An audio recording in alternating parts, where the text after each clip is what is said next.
নমস্কার বন্ধুরা, এক্সপ্লোরার সৈকত অফিসিয়াল চ্যানেলে সকলকে স্বাগতম।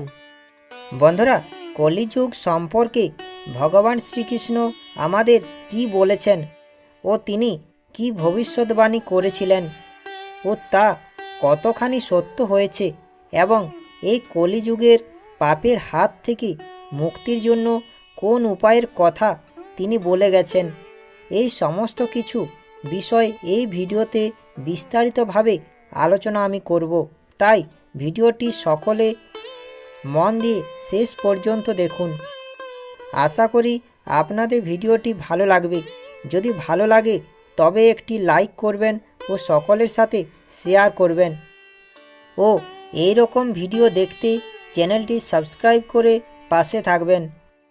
কুরুক্ষেত্রের যুদ্ধের শেষে একদিন পঞ্চ পাণ্ডব ভগবান শ্রীকৃষ্ণের কাছে কলিযুগ কেমন হবে সেই বিষয়ে জানতে চায়। তখন ভগবান শ্রীকৃষ্ণ একদিন পঞ্চ পাণ্ডবকে বনে ভ্রমণ করার পরামর্শ দেন ও বলেন, যা তোমরা দেখবে সেই ঘটনা আমাকে জানাতে হবে। তখন ভগবান শ্রীকৃষ্ণের কথা মতো পঞ্চপাণ্ডব জঙ্গলের পথে আলাদা আলাদা দিকে যাত্রা শুরু করলেন। এরপর যুধিষ্ঠির দেখতে পেলেন যে একটি হাতি যার দুটি শুঁড় রয়েছে। এই ঘটনা তার সবচেয়ে বেশি অবাক করেছিল ও শ্রীকৃষ্ণের কথা মতো যুধিষ্ঠির সেই ঘটনা শ্রীকৃষ্ণকে জানান। বলেন, হে প্রভু, জঙ্গলে আমি দুই শুঁড় বিশিষ্ট এক হাতিকে দেখলাম, যা আমাকে খুবই বিচলিত করেছে। তারপর বললেন, হে প্রভু, আমাকে বলুন এর মানে কি? সেই কথা শুনে ভগবান শ্রীকৃষ্ণ যুধিষ্ঠিরকে বললেন, হে যুধিষ্ঠির, তুমি দুই শুঁড় বিশিষ্ট যে হাতিকে দেখেছ সেটি হলো কলিযুগের একটি সংকেত। কলিযুগে মানুষ হবে মিথ্যাবাদী ও স্বার্থপর। তারা মুখে বলবে এক কথা ও কাজে করবে আর এক।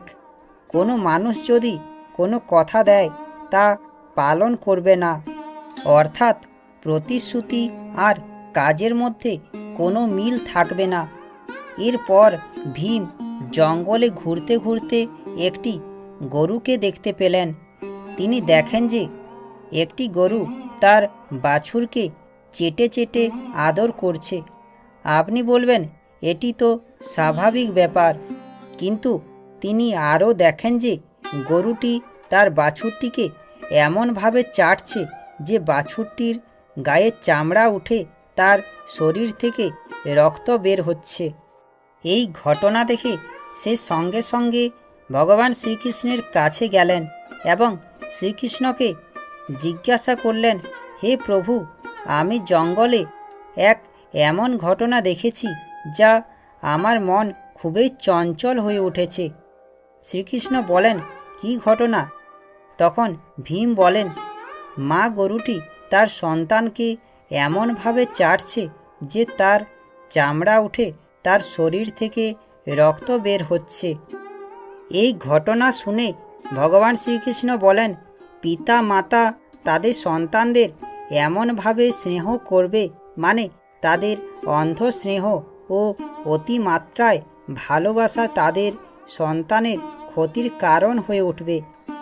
যেমন এতে সন্তানদের বিচার বুদ্ধিহীনতা ও পরনির্ভরশীল করে তুলবে, যা আগামীতে স্বাভাবিক ও সুস্থ জীবনযাপনে তাদের বাধা হয়ে দাঁড়াবে এবং সন্তানরা যতই খারাপ কাজ করুক না কেন, মাতা পিতার কাছে মনে হবে তার সন্তানরা ভালো কর্ম করছে, কিন্তু আসলে তারা রসাতলে চলে যাচ্ছে।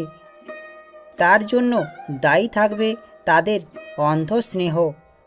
এরপর অর্জুন জঙ্গলে গিয়ে দেখলেন এক বিশাল শকুন, যার দুটি বিশাল ডানাতে বেদ লেখা আছে, কিন্তু সে নরমাংস ভক্ষণ করছে। এই ঘটনা দেখে অর্জুন ভগবান শ্রীকৃষ্ণের কাছে গেল এবং শ্রীকৃষ্ণকে বললেন, সে নরমাংস খাদক এক শকুনকে দেখলেন, তার ডানাতে বেদ লেখা আছে। এই বিষয়ে ভগবান শ্রীকৃষ্ণ অর্জুনকে বলেন, কলিযুগে ভণ্ড সাধকের পরিমাণ বৃদ্ধি পাবে, অর্থাৎ দেশ ও সমাজের বুকে যারা ধার্মিক ও জ্ঞানী হিসাবে পরিচিতি পাবেন, তাদের প্রকৃত মানসিকতা থাকবে ওই শকুনের মতো। উপরে ধর্ম ও জ্ঞানের পোশাক পরিহিত নিজেরাই হবে শয়তান। যেমন দিনের আলোতে তারা সাধু ও রাতের বেলাতে তারা শয়তান। এরপর নকুল দেখতে পেলেন এক বিশালাকার পাথর খণ্ড পাহাড় থেকে গড়িয়ে নিচে পড়ছে। কোনো গাছেই তাকে আটকাবার ক্ষমতা রাখছে না। সমস্ত কিছু ধ্বংস করে নেমে আসছে পাথরটি। অথচ কিছু দূর নামার পর একটি গুল্ম গাছের গোড়ায় এসে পাথরটি থেমে গেল এবং বন্ধ হয় তার তাণ্ডব লীলা। এই ঘটনা ভগবান শ্রীকৃষ্ণকে বললে তখন ভগবান শ্রীকৃষ্ণ বলেন, কলিযুগে মানুষের পাপের পরিমাণ ওই পাথরের মতো হবে, যা তার জীবনকে তছনছ করে দেবে। কিন্তু যদি কোনো মানুষ শুদ্ধ মনে শুধু আমাকেই স্মরণ করে, তবে আমি তাকে সমস্ত বিপদ থেকে রক্ষা করব। এরপর সহদেব দেখলেন জঙ্গলের মাঝে বেশ কয়েকটি কুয়ো, কিন্তু আশ্চর্যের বিষয় হলো এর মধ্যে সব থেকে গভীর কুয়োটিতে জল নেই, সেটি ছিল শুকনো।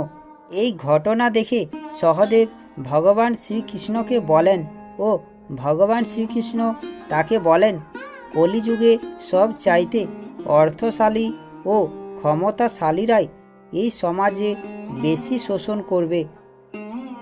যারা নিজ বিনোদন ও কাম তৃষ্ণা মেটানোর জন্য প্রচুর ব্যয় করবে, প্রভৃতি নেশার দ্রব্যের পিছনে প্রচুর অর্থ ব্যয় করবে। অথচ সমাজের পিছিয়ে পড়া বা দরিদ্র সমাজের জন্য শুধুই তাচ্ছিল্য থাকবে। অতএব দরিদ্রের ক্লেশ কলিতে প্রবল হবে, ধনীরা হারাবে মনুষ্যত্ববোধ ও বিচার বিবেচনা করার যথাযথ বুদ্ধি। বন্ধুরা, ভগবান শ্রীকৃষ্ণের প্রতিটি বাক্য এখন সত্যে পরিণত হচ্ছে এবং ভবিষ্যতেও হবে। পাপে পরিপূর্ণ হবে এই কলিযুগ। এই পাপ থেকে উদ্ধারের একমাত্র উপায় হলো ভগবানের সেবায় নিজেকে নিযুক্ত করা। হরিনামেই পারে সকল পাপ থেকে রক্ষা করতে। ভগবানের শরণ নিলে আমরা সকল বিপদ থেকে রক্ষা পাব। হরে কৃষ্ণ। আশা করি শ্রীকৃষ্ণের বাণীটি দেখেও শুনে আপনাদের ভালো লাগবে। শ্রীকৃষ্ণের বাণীটি দেখেও শুনে ভালো লাগলে আমার চ্যানেলটা সাবস্ক্রাইব ও লাইক করার অনুরোধ রইল। শ্রীকৃষ্ণের বাণীটি সকলের কাছে পৌঁছেও দেওয়ার অনুরোধ রইল। ধন্যবাদ।